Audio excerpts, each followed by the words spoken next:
Hello there. Welcome back to the Everyday Growth Advisors, where we simplify financial education and we learn, compound, and grow together.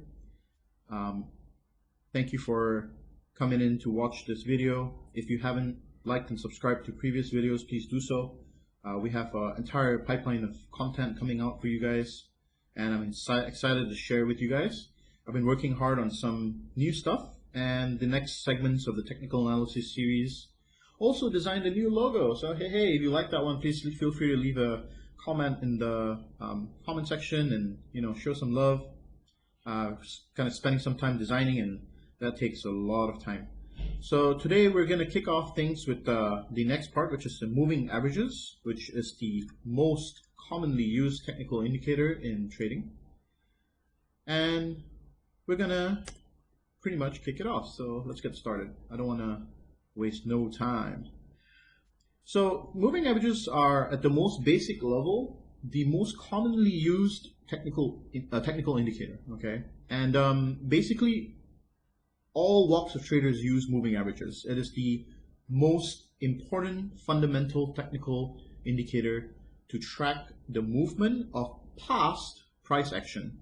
And remember that I said past, not the future, because you can't tell the future. Nobody can tell the future. We're not prophets. We just look at the past and try to make accurate guess based on probability and statistics. So the idea is that prices of securities or stocks can move up and down very quickly, and hence there is a higher chance for a false signal. And what this usually means is people in the market who are bigger players than us can often try to manipulate the market, causing a false signal. So moving averages, they try to tell you what is the moving part of the security in a basis where the noise is cut out. So if there is a lot of spikes, the moving average would be just a line that goes through that would allow you to see the general trend of the security. And it basically helps you to smooth out these signals because, majority of the time, there's a lot of volatility in the market.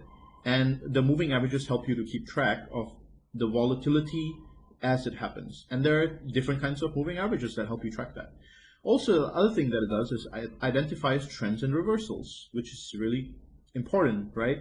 You need to know as a trader when things are going to go up or down. And moving averages is one small way where you can track or try to forecast those things happening. Other things that you need to know is that when a moving average of a shorter time frame crosses over a longer time frame, that usually signals a uptrend when it breaks above it. And the inverse is true for when the moving average of a shorter time frame moves below that of a longer average, which means a downtrend. And also the other thing that is important is that moving averages can be also psychological support and resistance zones, because majority of traders use those zones as a telling point at which a security may form a resistance where it hits and goes down, or a support where it hits down and goes up. So let's move forward to the next slide. So these are some of the key uses and basics, and I'm going to try to explain it in the most basic way so that even people who are watching and learning for the first time can understand it. So one thing about moving averages is that they can be used as support and resistance as well, and which is what I just went through. If you have a price action that goes like that, right, and you see a downtrend, these points at which you see the supports would usually coincide with a moving average majority of the time. And that's hence what happens when price action moves like that. You would often end up seeing that moving averages can form support levels on various different time frames. And also, how closely that security is hugging the indicator often also tells you whether that support or resistance is actually being used or not. Now, as I said earlier, when the moving average kind of crosses over one another, that usually signals an upward trend if it's going upwards, and the moving average would become the support. And the inverse is true for the downward trend. If the moving average trend is going downward, and then the moving average becomes a resistance. Now, another thing is that moving averages are lagging indicators of the stock market because they reflect past pricing. Hence, we cannot use these to predict the future. This is super important. Don't think that moving averages will give you the keys to Narnia's closet. No, it's not going to, because it only helps you confirm the past. It doesn't help you see into the future. And that is super, super important because people often try to use moving averages to predict the future and they end up going bust on it. Sometimes you get false breakouts in moving averages as well. And so you have to hedge your risk, okay? And now the other thing that you need to take into account is that there are 3 moving averages that are most commonly used. The first is called the simple moving average. The second is called the exponential moving average. And the third is called the weighted moving average. SMA, EMA, and WMA for short forms. And you'll see this as technical jargon being used. I'm going to go through each one of them, and then I'm going to show you how they interact with each another and what are the differences between them and what are the time frames that you should use them for.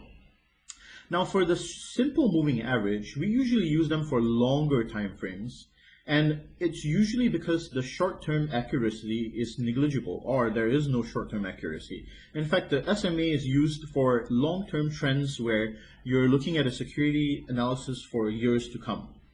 Most often than not used on the daily chart, which is each candle representing one day.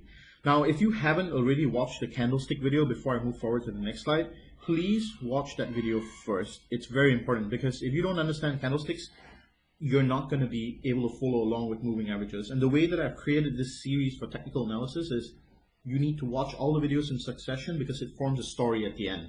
And so when we get to the last video, we will actually put everything together so that you can actually get a great understanding and a comprehensive lesson on technical analysis. And this is from the standpoint of both academics and my experience trading for 6 years.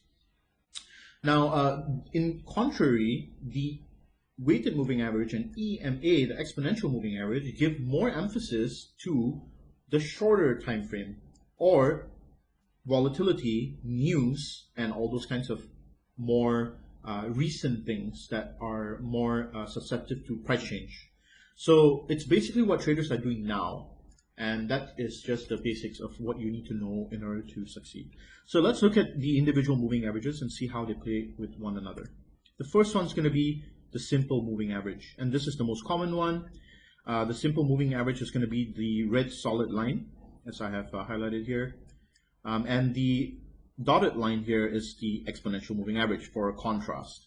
So what you need to know about the simple moving average is that it's considered the arithmetic mean average of the past periods defined by a variable or interval that you set. So if you set a 50 simple moving average, that's going to be the average mean of the past 50 periods defined by, a certain period of time. And if you use this indicator, you should use it on a longer time frame, preferably 4 hours and beyond, okay? Because it's more effective as it lags. In fact, the longer the period, the more it lags, and so it lags with respect to the current price movement, okay? And this moving average, it responds very slowly to rapid price change, as you can see here. When, for example, this trend started to form downwards, I should probably use a different color. When this trend started to form downwards, you can see that the exponential moving average came down to react much more quickly than the simple moving average. So, in fact, and then when the price moved back up, the first thing to move up was the exponential moving average, and the simple moving average hasn't even begun yet. So that's just kind of a basic idea. And if you want to use a simple moving average with contrast, you can use the weighted moving average or the exponential moving average together with it. And that will give you a more comprehensive approach to your analysis. Okay. Now, important thing to note is these moving averages, whenever they cross below one another, for example, you can see the 50 moving average sloping down and crossing these two averages, which I have, which is going to be the 150 moving average and the 200 moving average, right? The blue one's the 200, and this one's the green is 150. That usually signals a trend change. So you can see when it crossed below right here is when a downtrend started to form. Okay, now this is not always accurate. As I said, it could be or it could be not, but the longer the time frame that you use, the more likely it is that your analysis is going to be on point. Okay, and the SMA is going to always lag the EMA. The EMA is going to change quickly, the SMA is going to take longer to react. So you want to use the SMA for a basic analysis and confirm your entries and exits with EMAs since they are more faster to respond. Cool. So moving on to exponential moving average. Now this moving average uses a more sensitive approach to calculation. It uses a more time constrained method, which gives a higher weight to recent prices, and it makes it more responsive to new information such as news and volatility. As you can see in this chart here, once again, when a downtrend forms and then we see a reversal, the first moving average to react is the exponential moving average, and then the SMA reacts very, very slowly after. Eventually they do smoothen out and have the same gradient, but the SMA is always lagging and lags more on a longer time frame. This is a 15-minute, and so this would not lag as much as if you were to use it on the daily, which is the previous slide. So the other thing that you need to know is the EMA shifts more weight to recent prices and lesser weight to older periods, which makes sense, right? It's an exponential moving average. And this moving average allows traders to quickly understand what the supply and demand is like in a very short amount of time. So it gauges the sentiment shift very quickly. And I would recommend to use this moving average for the 5, 10, 15, and 30-minute time frames. Those are the most effective time frames that I find the exponential moving average to work. The next moving average, which is the weighted moving average, is similar to the exponential moving average. And it assigns weights based on the closing price and how recent they are, exactly like the EMA. The only thing is that the more recent the price, the more weight it has, and hence the term the weighted moving average.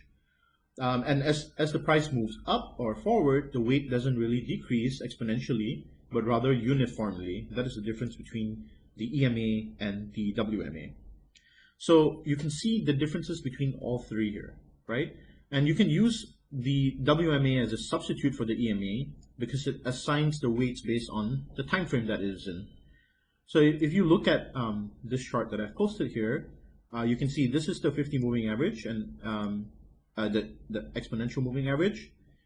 This one's the simple moving average, and the ones with the cross are the 50 weighted moving average. So you can see how the weighted moving average is going to be much closer to the candles based on the time frame that it's in. The exponential moving average is still about the same sensitivity as the weighted moving average, except for as the price moves down further, the EMA is not as weighted by the price as the WMA is. So if you want a very tightly hugging moving average, you would use the WMA. If you want something that is like a balance, you would use the EMA. If you want a very loose technical indicator that shows you the general trend, you can use the simple moving average. And so there are different uses for all of them, okay? And the best time frame that you want to use this is the 5, 10, 15, and 30 minutes for the weighted moving average. You can also go up to an hour because of how sensitive this analysis can be with this moving average. Now the next segment is going to be two patterns that are important for moving averages. Okay, the first one is called the golden cross. And this image is from TradingView and Investopedia. Just want to put a credit out there so that there's copyright. But you can see over here where we have a 50-day moving average, a 200 moving day average, which is the short-term and the long-term moving average. Now, as the trend starts to reverse upward, you can see the wave up like that. The signal for you to buy is when the 50 moving average crosses over the 20 moving average. So at this point here, we call this the golden cross. It's when an instrument you are analyzing shows a bullish reversal or a bull market beginning. And when the short-term moving average crosses over the long-term, that signals a uptrend from here. Now, granted that you can say that the uptrend began here, but this is where you actually got the confirmation because of the bounce on the 200 moving average zone. So there would be a more upside from here going up further. Now, the other thing that you need to know is for this analysis, you want to use a longer time frame like 4 hours or daily. And the reason for this is the longer the time frame, the more accurate the analysis, especially for longer time frame moving averages. If you use this on a 15-minute, you would realize a lot of movement up, down, down, up, down, up, down, like that. And so it's a lot of noise. You want to make sure you use it on a longer time frame, therefore there is a lot more price action that's being captured. Now the opposite of the golden cross is called the death cross. And this actually is when the 50 moving average crosses below the 200 moving average. And this is an example of SPX in 2019 during the short correction bear market that we had. And this forms when you have a bearish signal when the short-term moving average moves over the long-term moving average downward. And essentially, if that happens, we have something called the death cross. And this can usually be a signal for the start of a bear market. So these are just like basic things that you need to know about. And once again, use the 4 hour to 1 hour. And remember that these are lagging indicators, which means to say that there is a lag when you use them. So don't expect things to react very quickly. So that's all I have for you guys. Short and sweet video, moving averages. And I'm going to be putting out more content for you guys probably next week. And the next one is my favorite part of the series, support and resistance. Please stay tuned to that one. It's a super important one. Once we put together candlesticks, moving averages, and support and resistance, you will be 50% there to do some kick-ass technical analysis. And honestly, if you know me, I like to keep things simple. I don't like to overcomplicate with a lot of indicators, and so I can't wait to share it with you. As usual, if you haven't checked out OptionsSwing, which is the partner community that I'm a part of, please do OptionsSwing.com or follow us at Everyday Growth Advisor and OptionsSwing at Instagram. We are a group of almost 750 to 800 traders that trade options and other securities and have a very, very big focus on educations first and then profits. So thank you for watching this video, and I will see you guys in the next one. And till then, see ya!